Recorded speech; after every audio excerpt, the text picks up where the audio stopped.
Welcome to iDream media. So జనరల్గా cancer అనగానే అందరూ ఒకలాగా ప్యానిక్ అవుతూ ఉంటారు. అయితే ఇప్పుడు దీనికి చాలా అడ్వాన్స్ ట్రీట్మెంట్సే వచ్చాయి. అయితే క్యాన్సర్ అనేది మన బాడీలో వస్తుంది, ఆ కణాలు తయారవుతున్నాయని మనకు ముందుగా ఏమైనా లక్షణాలు బట్టి తెలుసుకోవచ్చా? క్యాన్సర్ ట్యూమర్ కనుక వస్తే దానికి ఎటువంటి ట్రీట్మెంట్స్ ఉన్నాయి? సో ఒకవేళ సర్జరీ చేశాక కూడా మళ్ళీ వచ్చే అవకాశం ఉంటుందా? సో క్యాన్సర్ అనేది అసలు రాకుండా ఉండాలంటే తీసుకోవాల్సిన జాగ్రత్తలు ఏంటి? పూర్తి వివరాలు తెలుసుకుందాం. మనతో పాటు ఉన్నారు ప్రముఖ సర్జికల్ ఆంకాలజిస్ట్ డాక్టర్ రవిచందర్ గారు. డాక్టర్ గారు నమస్తే అండి. నమస్తే అండి. డాక్టర్ గారు, దగ్గు జలుబు జ్వరాలు వచ్చినంత ఎక్కువగా క్యాన్సర్ వస్తూ ఉంది అంటున్నారు. ఒకప్పుడు కన్నా ఎందుకు ఇప్పుడు క్యాన్సర్ కేసులు పెరిగాయి? ఫస్ట్ అండ్ ఫార్మోస్ట్ క్యాన్సర్ ఏమంటాము, డిసీజ్ ఆఫ్ ద ఏజింగ్ అంటాము.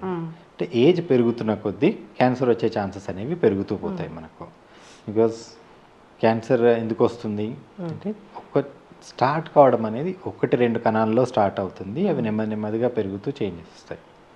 సో ఈ క్యాన్సర్ అనేవి ఈ చేంజెస్ సెల్స్లో ఒక సెల్ 2 విధాలుగా డివైడ్ కావడం ఇట్లా జరుగుతున్నప్పుడు ఎక్కడన్నా ఆ డివిజన్లో ఫాల్ట్లు వచ్చాయనుకోండి, అక్కడి నుంచి క్యాన్సర్ కింద మారొచ్చు. మన బాడీలో ఉన్న సెల్సే అవి మన క్యాన్సర్ సెల్ ట్రీట్మెంట్లో ప్రాబ్లం మనకి ఎందుకు అంటే క్యాన్సర్ సెల్స్ బయట నుంచి వచ్చినవి కాదు, మన బాడీ సెల్స్. కాబట్టి దానికి ఇచ్చే ట్రీట్మెంట్లు అంటే కీమోథెరపీ లాంటివి క్యాన్సర్ సెల్తో పాటుగా మన బాడీని కూడా ఎఫెక్ట్ చేస్తుంటాయి. సో అందుకే సైడ్ ఎఫెక్ట్స్ అనేవి కీమోథెరపీలో అంత ఎక్కువగా ఉంటాయి. ఇప్పుడు క్యాన్సర్ ట్యూమర్ ఇప్పుడే వస్తుంది అంటే జనరల్ ప్రధానంగా కారణం అంటే ఏం చెప్తారు డాక్టర్ గారు?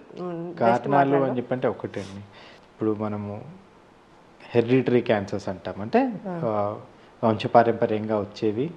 అవి దాదాపు 5-10% వరకు మాత్రం వంశపారంపర్యంగా వచ్చే క్యాన్సర్స్ ఉంటాయి. సో దీనికి జీన్స్లో ప్రాబ్లం ఉండి దానివల్ల వచ్చిన క్యాన్సర్స్ ఇవి కాకుండా మిగతా 90% మనం బయట నుంచి ఎన్విరాన్మెంటల్ కాజెస్ వల్లే వచ్చేవి. సో ఇప్పటికీ అంటే ప్రీవియస్ ఉన్నదానికి అంటే ఇంతకుముందు మనకేంటి లేటెస్ట్ సర్వైకల్ క్యాన్సర్ అన్నిటికంటే కామనెస్ట్ క్యాన్సర్. అది ఎందువల్ల వస్తుంది? హైజీన్ సరిగ్గా లేక, వైరల్ ఇన్ఫెక్షన్స్ హెచ్పివి అంటాం, అటువంటి ఇన్ఫెక్షన్స్ కారణంగా దాని కారణంగా సర్వైకల్ క్యాన్సర్ ఎక్కువ వచ్చేది. ఇప్పుడు ఎందుకు ఎక్కువ అవుతున్నాయి క్యాన్సర్స్ అంటే లైఫ్ స్టైల్ చేంజ్ అయింది. So we call cancer is a life style disease అంటాం. అంటే ఏంటి, మోర్ ఇండియన్ నుంచి మోర్ వెస్టర్న్ డైట్కి వెళ్ళిపోయాం. సో వెస్ట్లో ఉండేటువంటి క్యాన్సర్స్ అన్నీ మన దగ్గర ఎక్కువైపోయాయి. అందుకే ఇప్పుడు మనకు బ్రెస్ట్ క్యాన్సర్ కామనెస్ట్ క్యాన్సర్ అయిపోయింది. కొలాన్ క్యాన్సర్ అంటే పెద్దపేయ క్యాన్సర్ అనేది చాలా పెరిగిపోతూ ఉంది.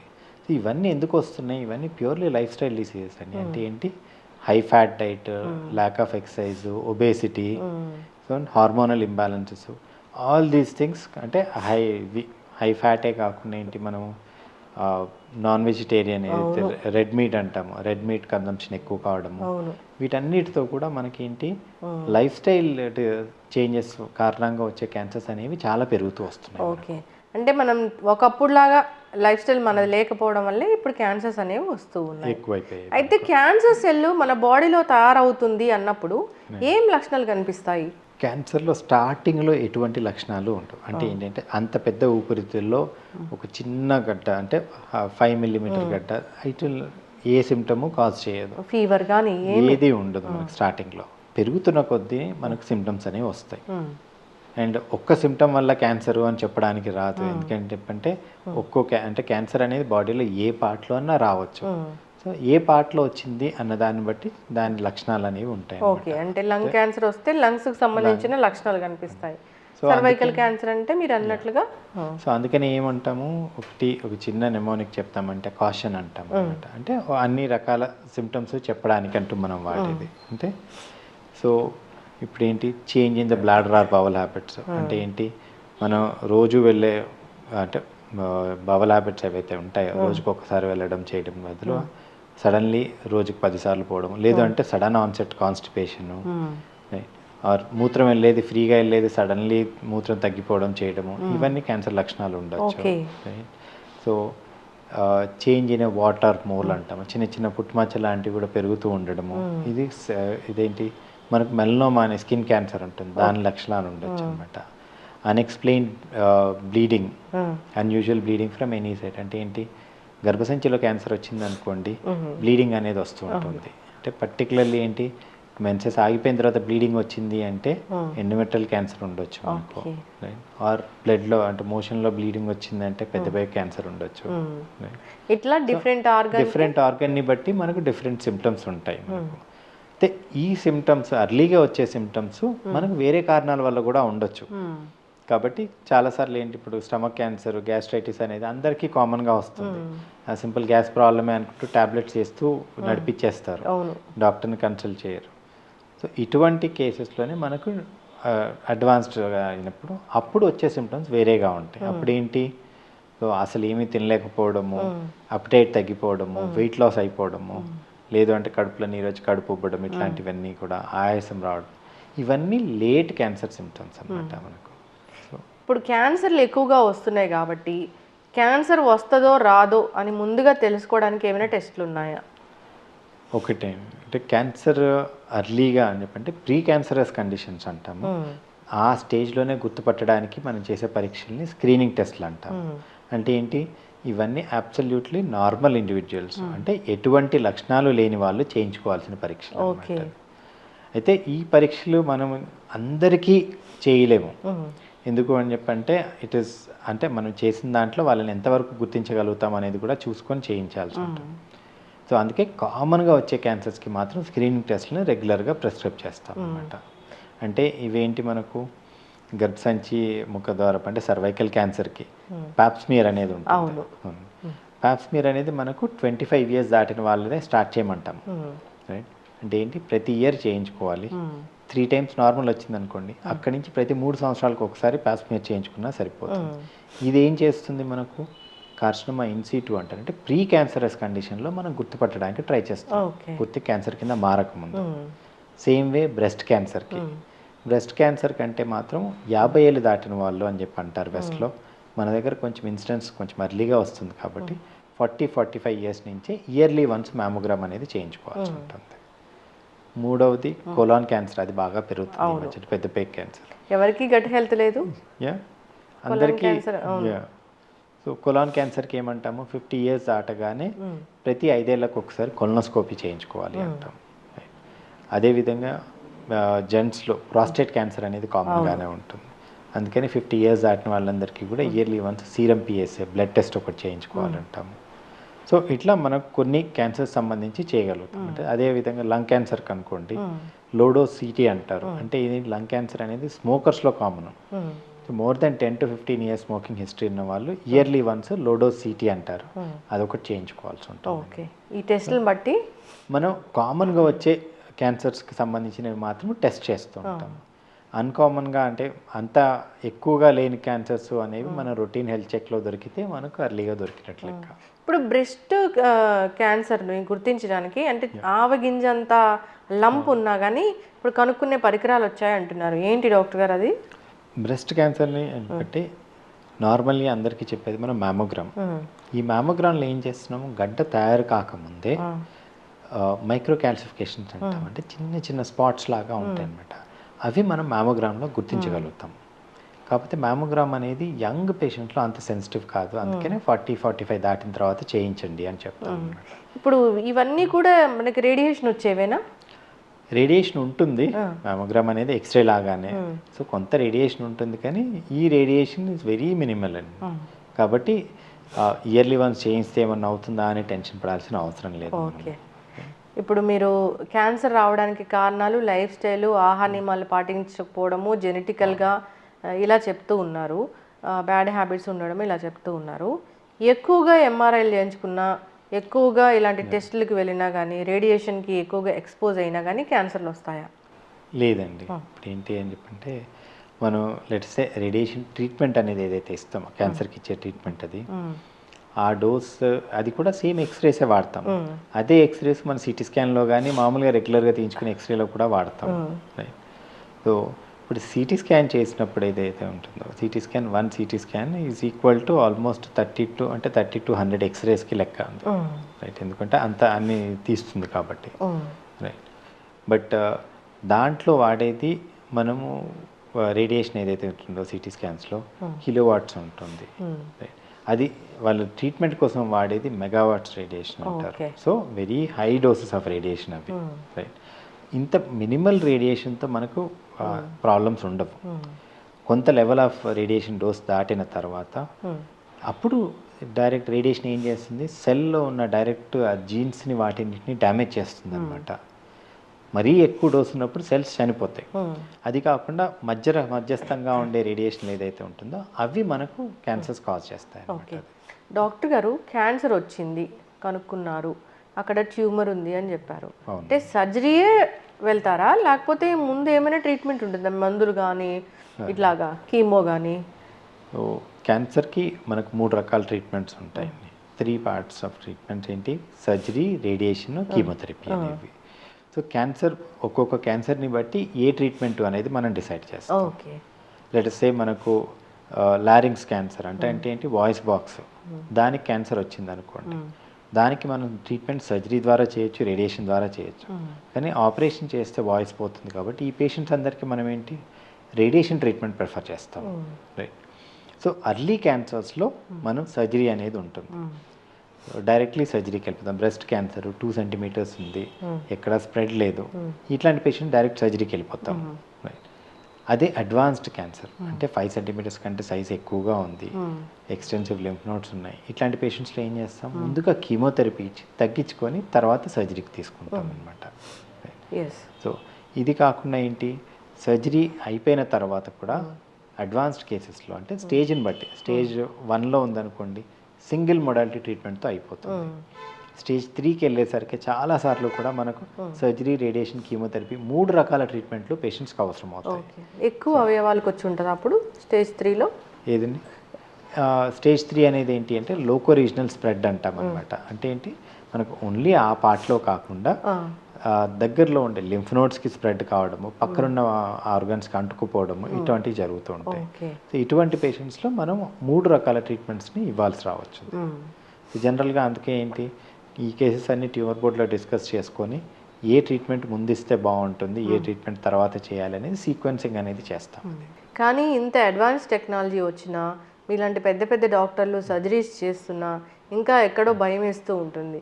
అంటే ఈ క్యాన్సర్ గడ్డకి కత్తి పెడితే కనుక సో ఇంకా స్ప్రెడ్ అయ్యే అవకాశం ఉంటుంది అని, దీని గురించి ఏం చెప్తారు డాక్టర్ గారు?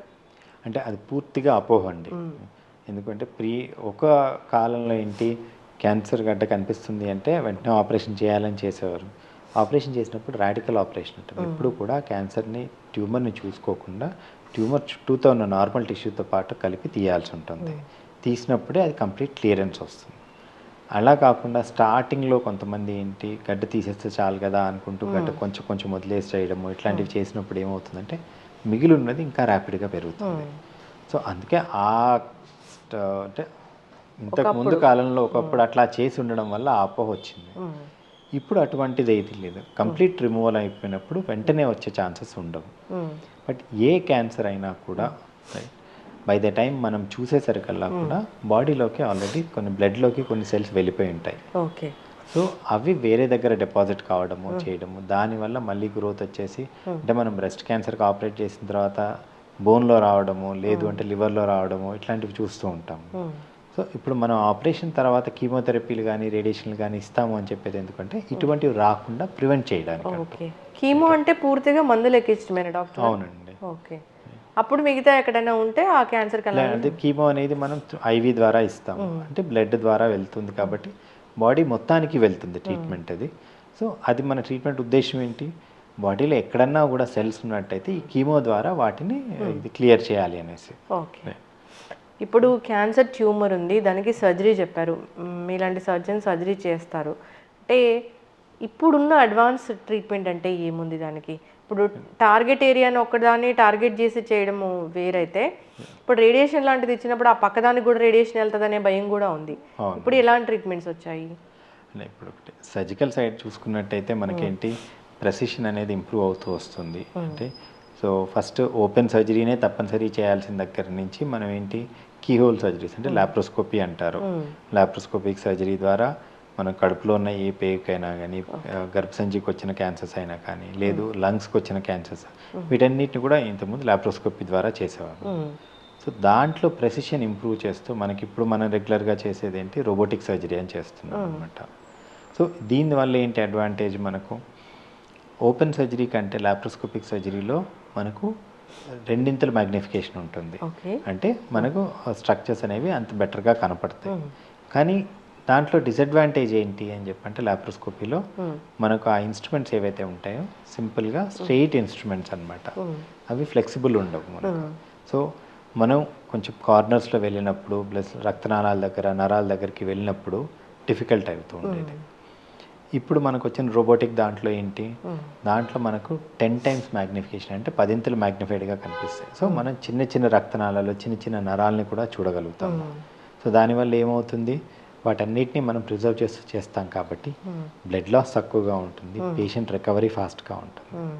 రెండవది ఏంటి, ఈ ఇన్స్ట్రుమెంట్స్ అన్నీ కూడా మనం ఏమంటాము ఫ్లెక్సిబిలిటీ అంటాం. అంటే మన చేయి ఎట్లా తిరుగుతుందో, మన చేతికైనా కూడా 270 degrees రొటేషన్ వస్తుంది. బట్ ఆ ఇన్స్ట్రుమెంట్స్కి మనకు 360 degree రొటేషన్ వస్తుంది. సో మన చేతితో ఎట్లయితే సింపుల్గా ఫైన్గా ఎట్లా పట్టుకొని చేయగలుగుతామో అదే సర్జరీ మనం రోబోటిక్లో కీ హోల్ ద్వారా చేయగలుగుతాము. ఓకే.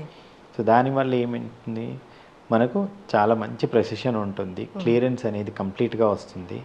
అండ్ ఈవెన్ కార్నర్స్లోకి వెళ్ళి అంటే పెల్విస్లో మనం డీప్ ఇన్ ద పెల్విస్ వెళ్తాము, ఆ ఏరియాలోకి వెళ్ళినప్పుడు కూడా మనకు విజిబిలిటీ అండ్ సర్జరీ అక్కడ నీట్గా చేయగలుగుతాం అనమాట. దానివల్ల మనకు అడ్వాంటేజ్ ఏంటి, ఆర్గాన్ ప్రిజర్వేషన్ అంటాం. అంటే ఏంటి, కొంచెం డీప్ పెల్విస్లో ఉన్న ట్యూమర్స్ ఉన్నాయి, పెద్ద పెద్ద క్యాన్సర్స్ వచ్చాయి, వాటిని ఏమంటాము ఇంతకుముందు తప్పనిసరిగా మొత్తం తీసేసి పర్మనెంట్గా బయటకు పెట్టి బ్యాగ్ పెట్టాలనే వాళ్ళు. సో ఇప్పుడు ఈ రోబోటిక్ సర్జరీ ద్వారా మనం డెప్త్లోకి వెళ్ళి కూడా ట్యూమర్ రిసెక్ట్ చేయగలుగుతున్నాం కాబట్టి బ్యాగ్ లేకుండా మనం సర్జరీ చేయగలుగుతాం. వచ్చిన అడ్వాన్స్ అది అడ్వాన్స్. ఓకే. రోబోటిక్ సర్జరీ అనేది అందరూ దాన్ని భయపడకుండా వెళ్ళొచ్చు. రోబోటిక్ సర్జరీ అనగానే మా అందరికీ ఏమంటారు, డాక్టర్లు ఎవరు ఉండరు, రోబోస్ చేస్తాయేమో అని అట్లా. లేదండి, ఆపరేషన్ చేసేది డాక్టరే, కాకపోతే మనం వాడే ఇన్స్ట్రుమెంట్స్ ఏవైతే ఉన్నాయో వాటిని రోబోటిక్ ఇన్స్ట్రుమెంట్స్ అంటాం.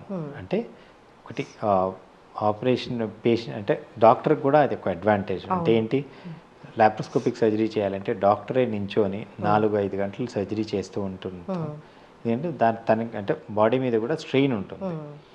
రోబోటిక్ సర్జరీలో ఏంటి అంటే మనం రోబోటిక్ ఆర్మ్స్ కనెక్ట్ చేసిన తర్వాత డాక్టర్ కూర్చొని సర్జరీ చేస్తూ ఉంటారు, కన్సోల్లో చూస్తూ సర్జరీ చేస్తూ ఉంటారు. కాబట్టి ఏంటి అని చెప్పంటే డాక్టర్ ఈజ్ ఆల్సో రిలాక్స్డ్ అంటాం అనమాట. సో డాక్టర్ మీద కూడా స్ట్రెయిన్ పడదు కాబట్టి final surgeries, long duration surgeries కూడా మనం కంఫర్టబుల్గా చేయగలుగుతాం. యా. సో మనకు అంటే when he is comfortable, when he is not అంటే అలసిపోవడం అనేది ఉండదు కాబట్టి మనకేంటి రిజల్ట్స్ కూడా బెటర్ వస్తాయి మనకు. చక్కగా చెప్పారు డాక్టర్ గారు. ఇప్పుడు ఏ అవయవంలో క్యాన్సర్ వచ్చినా కానీ ఒకవేళ దానికి సర్జరీ చేయాలంటే చేయొచ్చు. అయితే లంగ్స్లో క్యాన్సర్ వచ్చిందంటే ఊపిరి తీసుకునేది కదా, లంగ్స్లో క్యాన్సర్కి అదే ఎలా సర్జరీ చేస్తారు?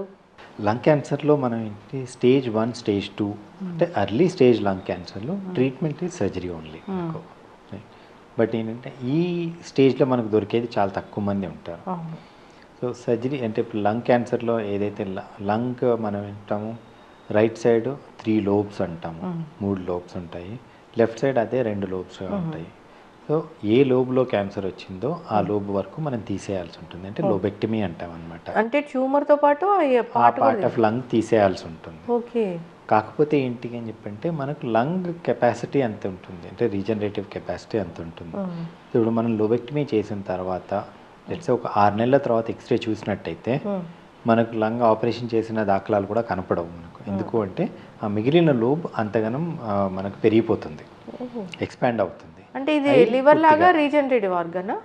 అది ది లోబ్స్ ఆర్ మోర్ ఇప్పుడు ఏమంటాము ఎలాస్టిక్గా ఉంటాయి, మోర్ ఎయిర్ ఫీల్డ్ ఉంటాయి, అంటే దాని నిండా అంటే స్పాంజ్ లాగా ఉంటుంది కదా.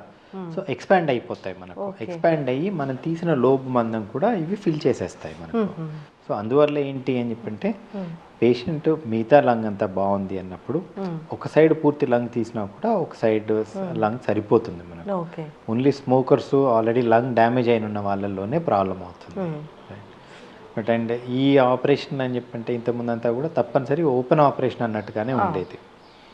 సో ఇప్పుడు కంపల్సరీగా అంటే ఈ మధ్యకాలంలో ఏంటి సర్జరీకి చేసే మన ఎర్లీ కేసెస్లోనే చేస్తాం కాబట్టి ఈ పేషెంట్స్ అందరినీ కూడా వాట్స్ ఆపరేషన్ అంటారు, అంటే వీడియో అసిస్టెడ్ థొరకోస్కోపిక్ సర్జరీ, అంటే కీ హోల్ సర్జరీ అన్నట్టు.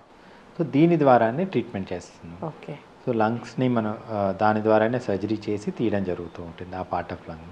కాబట్టి ఇంతకుముందు మనకు ఒక 10 సెంటీమీటర్లు కోత ఉండడము, లేదు అంటే ఛాతీ ముందు భాగంలో కోత ఉండడము, ఇటువంటివి లేకుండా మనకు ఆ గడ్డను తీయడానికి వరకు ఎంతైతే అవసరమో అంటే 4-5 సెంటీమీటర్ల మందం మాత్రం కట్ చేసి ఆ గడ్డను బయటకు తీయడానికి వరకు మనం కట్ చేస్తాం. మిగతా ఆపరేషన్ అంతా కూడా మనకు కీహోల్ పద్ధతిలోనే అవుతుంది. ఓకే. అంటే అది అంటే మనం లాప్రోస్కోపీ ఏదైతే చేస్తామో కడుపులో చేసేదాన్ని లాప్రోస్కోపీ అంటాము. అదే ఆపరేషన్ ఛాతీలో చేస్తే థొరాక్స్లో చేస్తాం కాబట్టి థొరకోస్కోపీ అంటాం. సో దీనిని మనం రోబోటిక్ దాంట్లో కూడా చేసుకోవచ్చు.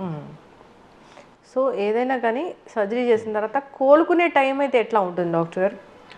సర్జరీ చేసిన తర్వాత కోలుకునే టైం అని చెప్పంటే ఒకటి మనం మీ మల్టిపుల్ థింగ్స్ అంటే గర్భసంచి ఆపరేషన్ చేశారనుకోండి, మనం లాప్రోస్కోపిక్ చేసుకుంటే 2-3 రోజుల్లో సెట్ అయిపోతారు అంటాము. అదే రోబోటిక్ చేస్తే 1 డేలో సెట్ అయిపోతారు, నెక్స్ట్ డే కల్లా లేచి అన్ని పనులు చేసుకోగలుగుతారు అంటారు. రికవరీ అనేది కొంచెం ఫాస్టర్ ఉంటుంది దాంట్లో. ఓపెన్ ఆపరేషన్ చేసినప్పుడు ఎట్లయినా కుట్లు మానడానికి మనకు పట్టే టైం 10 రోజులు పడుతుంది. ప్లస్ మజిల్ కటింగ్ ఉంటుంది కాబట్టి ఆ పెయిన్స్ అనేవి కొన్ని రోజులు ఉంటాయి. సో రఫ్లీ అరౌండ్ మేబీ 1 month లాగా పట్టొచ్చు మనకు. అదే పేగుల మీద ఆపరేషన్ చేసినట్టయితే మనం ఏ రకంగా ఆపరేషన్ చేసినా కూడా బట్ లోపల ఉన్న పేగుల మీద కుట్లు మానడానికి పట్టే టైం అయితే స్టాండర్డే ఉంటుంది. సో మనం లాప్రోస్కోపీ చేసినా రోబోటిక్ చేసినా కూడా లోపల ఉన్న కుట్లు మానడానికి 3 నుంచి 5 రోజులు పడుతుంది. సో అంతమంది మనం కంపల్సరీగా అంటే హాస్పిటల్లో ఉండాల్సిన అవసరం పడుతుంది. బట్ పేషెంట్ ఫిజికల్గా చూసుకున్నట్టయితే నెక్స్ట్ డే కల్లా లేచి కూర్చొని నడవడం వరకు చేయగలుగుతారు. అయితే డాక్టర్ గారు ఇప్పుడు క్యాన్సర్కి ఒకసారి ట్రీట్మెంట్ అయిపోతే సర్జరీ కావచ్చు, కీమో కావచ్చు, ఇంకేదైనా కావచ్చు, దానికి మళ్ళీ ఫాలోఅప్లు లైఫ్ లాంగ్ మందులు వాడాలి అవసరమా? ఫాలోఅప్ అనేది తప్పనిసరిగా అందరి పేషెంట్లకి అవసరం. అంటే మనం ట్రీట్మెంట్ అనేది చేసాము, లెట్స్ ఆపరేషన్ చేసాము, తర్వాత రేడియేషన్ ఇచ్చాము. క్యాన్సర్కి మనం ఆపరేషన్ తర్వాత రేడియేషన్ అనేది ఎప్పుడు ఇస్తాము? మనకు అక్కడ ఆపరేషన్ చేసి తీసేసిన తర్వాత కూడా క్యాన్సర్ కణాలు ఆ చుట్టుపక్కల ఉండొచ్చు అనేది అనుమానం ఉంటుంది కాబట్టి అవన్నీ క్లియర్ చేయడానికి ఆ పార్ట్ అంతటికీ కూడా రేడియేషన్ ఇస్తాము. కీమోథెరపీ అనేది ఎప్పుడు ఇస్తాము? ఇట్లా కాదు, రక్తంలోకి ఎంటర్ అయ్యి ఉండొచ్చు, వేరే దగ్గరికి అంతా కూడా బ్లడ్ ద్వారా పోయి ఉండొచ్చేమో అనే అనుమానం ఉన్న పేషెంట్స్ అందరికీ కూడా మనం కీమోథెరపీలు ఇస్తాం. దీంట్లో మనకు ఒక డిసడ్వాంటేజ్ ఏంటి అంటే మనకు కనపడని కణాలని ట్రీట్ చేస్తున్నాం. సో మనం ఇచ్చిన రేడియేషన్ ద్వారా కానీ కీమోథెరపీ ద్వారా కానీ మొత్తము క్యాన్సర్ కణాలు వెళ్ళిపోయాయి అనేది మనకు ప్రూఫ్ ఏమీ ఉండదు మనకు. అందుకని ఏం చేస్తాము, అందరి పేషెంట్లని ఫాలోఅప్లో పెడతాం. అంటే కీమోథెరపీ ఇస్తే 100% రాదు అని చెప్పడానికి లేదంటే మనం ఇచ్చిన మందులకి ఇప్పుడు మామూలు సింపుల్ ఇన్ఫెక్షన్స్కి ఒక యాంటీబయాటిక్లకి రెసిస్టెన్స్ వచ్చేస్తుంది. అటువంటిది క్యాన్సర్ కణాలు అవి అంటే ప్రతిరోజు ఎవాల్వ్ అవుతూ పోతూ ఉంటాయి అన్నమాట, చేంజెస్ వస్తూ ఉంటాయి. అటువంటప్పుడు అవి కూడా రెసిస్టెన్స్ వస్తాయి కీమోథెరపీకి. అందుకని చెప్పేసి ఏంటి, అందరి పేషెంట్లని తప్పనిసరిగా 2 to 3 years రెగ్యులర్గా ఫాలోఅప్లో పెడతామండి. అయితే డాక్టర్ గారు ఇప్పుడు ఒకసారి ఒక క్యాన్సర్ వచ్చి కోలుకున్నాక మళ్ళీ వచ్చే అవకాశం ఉంటుంది కాబట్టి వాళ్ళు జాగ్రత్తలు అయితే తీసుకోవాలని చెప్తారు. అసలు క్యాన్సర్ రాకూడదు, హెల్తీగా ఉండాలి, మరి ఇంత మహమ్మారిలా వేధిస్తూ ఉంది అన్నప్పుడు లైఫ్ స్టైల్లో చేంజెస్ కానీ ఆహార నియమాలు కానీ ముందు మీరు ఏదైతే అవాయిడ్ చేయాలని చెప్పారో వాటిని మార్చుకోవడం పాటు ఇంకేమైనా యాడ్ ఆన్గా చెప్తారా? అంటే ఒకటి మన ఇండియన్ డైట్ అనేది ఏదైతే ఉందో అంటే వీఆర్ రిచ్ ఇన్ ఫైబర్. అంటే వెజిటేరియన్ డైట్ ఎక్కువగా ఉంటుంది, డైట్లో ఫైబర్ ఎక్కువగా ఉంటుంది. ఈ ఫైబర్ వల్ల అడ్వాంటేజ్ ఏంటి, ఒకటి కాన్స్టిపేషన్ అనేది రాకుండా ఉంటుంది. రెండవది ఈ ఫైబర్ ఏం చేస్తుంది, మనం తీసుకున్న ఆహారంలో ఉన్న కెమికల్స్ ఏమన్నా ఉన్నా కూడా అది అబ్జార్బ్ చేసుకుంటుంది. So fibre in diet is very protective. అది కాకుండా రీఫైన్డ్ ఫుడ్స్ ఏవైతే ఉన్నాయో అవి దే డైరెక్ట్లీ కాజ్ క్యాన్సర్ అనేది ఉంటుంది. కాబట్టి రీఫైన్డ్ ఫుడ్స్కి దూరంగా ఉంటూ న్యాచురల్ ఫుడ్స్కి దగ్గరగా ఉంటే క్యాన్సర్ అనేది తగ్గించుకోవడానికి అవకాశం ఉంటుంది. రెండవది ఏదైనా మనం తీసుకున్న కెమికల్స్, మన ఫుడ్లో వచ్చిన కెమికల్స్ అవి ఏమైనా ఉండొచ్చు అనుకున్నప్పుడు మనం తీసుకున్న ఆహార పదార్థాలని ప్రాపర్గా వాష్ చేసుకోవడము చేయడము, 1-2 సార్లు చేయడము. తర్వాత ఇవి కాజ్ చేసే డ్యామేజెస్ ఏమంటాము, ఆక్సిడేటివ్ ఇంజరీస్ అంటాము. సో దాని నుంచి ప్రొటెక్షన్ ఉండడానికి ఏమంటాము, యాంటీ ఆక్సిడెంట్స్ ఎక్కువగా తీసుకోవాలంటాం. సో యాంటీ ఆక్సిడెంట్స్ అనేవి మనకి ఎక్కడ దొరుకుతాయి? మెయిన్ థింగ్ ఏంటి అంటే simply speaking vitamin A, C, E ఈ 3 వైటమిన్స్ కూడా మనకు they protect against oxidative damages. ఇవి యాంటీ ఆక్సిడెంట్స్ కింద పనిచేస్తాయి. అది కాకుండా కొన్ని ఉంటాయి అన్నమాట. టమాటోలో లైకోపీన్ అని ఉంటుంది, అది మనకు ప్రొటెక్టివ్ ఏజెంట్. టర్మరిక్ అంటాము, కుర్కుమిన్ అని వస్తుంది, అది ప్రొటెక్టివ్ ఏజెంట్. సో ఇవన్నీ మనం రెగ్యులర్గా ఇంతకుముందు తీసుకునే డయట్లో ఉండేవే ఇవి. సో వీటిని మన ఫ్రూట్స్ అనేవి మన ఆహారంలో తప్పనిసరిగా ఒక భాగం చేసుకోవాలి. ప్రతిరోజు ఒక ఫ్రూట్, ఏదో ఒక ఫ్రూట్ తీసుకోవడం అనేది చేసుకుంటే that it self give some protection. మూడవది అన్నిటికంటే ఇంపార్టెంట్, స్మోకింగ్ నుంచి కంప్లీట్గా దూరంగా ఉండాలి. స్మోకింగ్ అంటే ఇప్పుడు లంగ్ క్యాన్సర్ కానీ మౌత్ క్యాన్సర్ కానీ వీటన్నిటికీ కారణం పొగాకే. సో స్మోకింగ్ అనేది ఎట్టి పరిస్థితుల్లో చేయకూడదని చెప్తాం. అంటే ఓన్లీ క్యాన్సరే కాదు, హార్ట్ అటాక్లకి కానీ లంగ్స్, సిఓపిడీలు, ఆస్తమాలు వీటన్నిటికీ కూడా మనకు కారణం అదే. స్టార్ట్ చేసినప్పుడు మీకు తెలియకపోవచ్చు కానీ దాని ఎఫెక్ట్లు 10 ఏళ్ళ తర్వాత తెలుస్తాయి. When you are in your middle age దీని ఎఫెక్ట్లు అన్నీ అప్పుడు తెలుస్తూ ఉంటాయి. స్మోకింగ్ నుంచి కంప్లీట్గా దూరంగా ఉండడం. ఆల్కహాల్ ఇన్ మోడరేషన్ అంటాము, వన్స్ ఇన్ ఏ వైల్ తీసుకునేది అంతవరకు ఓకే అంటాము. బట్ అది ఆల్కహాల్ వీలున్నంత వరకు కట్ డౌన్ చేయడము. అండ్ అన్నిటికంటే important physical activity. So moderate exercise at least 3 to 4 times per week. This is something which can protect us. అంటే ఇవేంటి అని చెప్పిన మన చేతిలో ఉన్నవి, మనం కంట్రోల్ చేయగలిగేవి ఇవి. బియాండ్ అవర్ కంట్రోల్ అని చెప్పంటే మనం తీసుకునే ఆహారంలో ఏమన్నా కెమికల్స్ కలిసి రావచ్చు, చేయొచ్చు. వీటిని గుర్తించే కెపాసిటీ మనకు లేదు, వాటి నుంచి మనం ప్రొటెక్ట్ చేసుకునే కెపాసిటీ లేదు. మన చేతిలో ఉన్నంత వరకు మనం చేసుకోగలిగితే వీలున్నంత వరకు మనం ఇన్సిడెంట్స్ తగ్గించగలుగుతాం. ఎస్, చక్కగా చెప్పారు డాక్టర్ గారు. క్యాన్సర్ పేషెంట్స్కి మానసిక స్థైర్యం కూడా చాలా అవసరం. మీ ఇలాంటి డాక్టర్లు చెప్తూనే ఉంటారు తగ్గిపోతుంది, అడ్వాన్స్ ట్రీట్మెంట్స్ వచ్చాయని. సో అంతేకాదు ఇంకా హెల్దీ లైఫ్ స్టైల్ మెయింటైన్ చేసుకుంటూ మోర్ ఇండియన్ ఫుడ్ని తీసుకుని అలవాటు చేసుకుంటే కనుక దీని నుంచి మనము ప్రొటెక్ట్ చేసుకోవచ్చు. అంతేకాదు స్క్రీనింగ్ చెప్పారు. స్క్రీనింగ్ మీరు చెప్పిన ఆ ఇయర్స్లో మనం చేయించుకుంటే, ఆ టైంలో చేయించుకుంటే కనుక ముందుగానే డిటెక్ట్ చేసుకోవచ్చు. చక్కటి ఇన్ఫర్మేషన్ డాక్టర్ గారు. సిరీస్ కంటిన్యూ చేద్దాం మనం. ధన్యవాదాలు. Right. Sir, one life lesson what medicine has taught you. Whatever you can do without expecting. But I really believe మన పాజిటివ్ యాటిట్యూడ్ ఉంటేనే మనం ఏదైనా సాధించగలం. గట్ని మనం కరెక్ట్గా డీల్ చేసినట్లయితే అది మనకి పాజిటివ్ హార్మోన్స్ని రిలీజ్ చేస్తుంది. షుగర్ వచ్చిన వాళ్ళ పరిస్థితి ఏంటి? పొట్ట దగ్గర పెరిగితే దాన్ని ఆండ్రాయిడ్ అంటారు, ఆండ్రాయిడ్ ఫోన్ కదా. అసలు థాట్స్ ఎందుకు వస్తాయి? బ్రెయిన్ డెడ్ అంటే దానికి ప్రపంచం అంతా కూడా కొన్ని నిర్దిష్టమైనటువంటి లక్షణాలు ఉంటాయి. మానసికంగా ధైర్యంగా ఉంటే క్యాన్సర్ జయించవచ్చు. You are a doctor for a cause sir, అంతే. వాళ్ళకి వచ్చిన ఆదాయం కాకుండా ఫ్రీ సర్వీస్ ఎంతమందికో చేస్తుంది.